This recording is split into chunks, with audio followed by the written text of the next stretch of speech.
اعوذ باللہ من الشیطان الرجیم بسم اللہ الرحمن الرحیم۔ سورہ زمر آیات نمبر 1 تا 5 میں بیان کہ یہ قرآن اللہ ہی کی طرف سے نازل کیا گیا ہے، سو اللہ کے سوا کسی دوسرے کی بندگی نہ کرو۔ اللہ کی کوئی اولاد نہیں، وہ اس قسم کی باتوں سے پاک ہے۔ اس نے آسمانوں اور زمین کو کسی مقصد کے تحت پیدا کیا ہے، اور وہی اس نظام کو چلا رہا ہے۔ بسم اللہ الرحمن الرحیم۔ تنزیل الکتاب من اللہ العزیز الحکیم۔ یہ کتاب اللہ کی طرف سے نازل کی گئی ہے جو بہت زبردست اور بڑی حکمت والا ہے۔ اِنَّا أَنزَلْنَا إِلَيْكَ الْكِتَابَ بِالْحَقِّ فَاعْبُدِ اللَّهَ مُخْلِصًا لَهُ الدِّينَ۔ اے پیغمبر صلی اللہ علیہ وآلہ وسلم، یہ کتاب جو صحیح حقائق پر مشتمل ہے، اسے ہم ہی نے آپ کی طرف نازل کیا ہے، سو آپ پورے اخلاص کے ساتھ صرف اللہ ہی کی عبادت کیجیے۔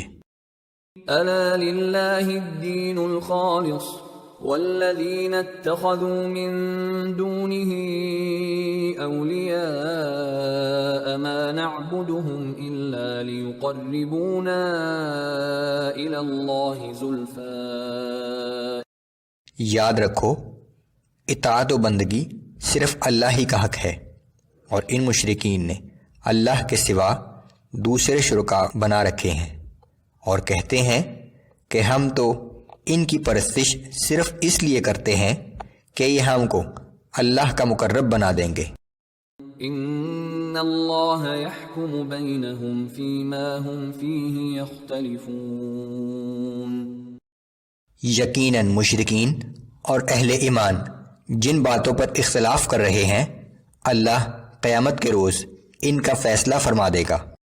ان اللہ لا یہدی من هو کاذب کفار۔ بے شک اللہ ایسے شخص کی رہنمائی نہیں کرتا جو جھوٹا اور ناشکر گزار ہو۔ لو اراد اللہ ان يتخذ ولدا لاصطفى مما يخلق ما يشاء سبحانہ۔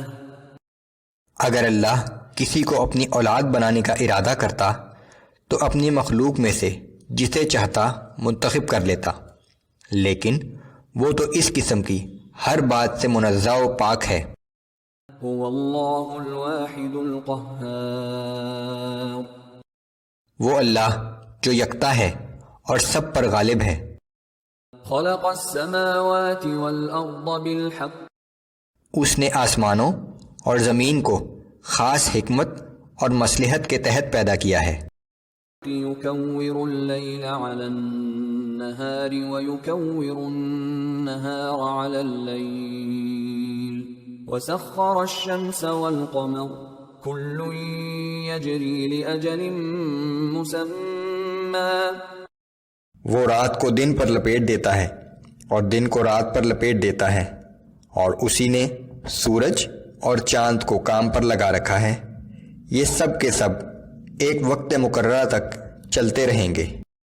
الا هو العزیز الغفار۔ یاد رکھو، وہ بہت زبردست اور سب پر غالب ہے، لیکن بڑا بخشنے والا ہے۔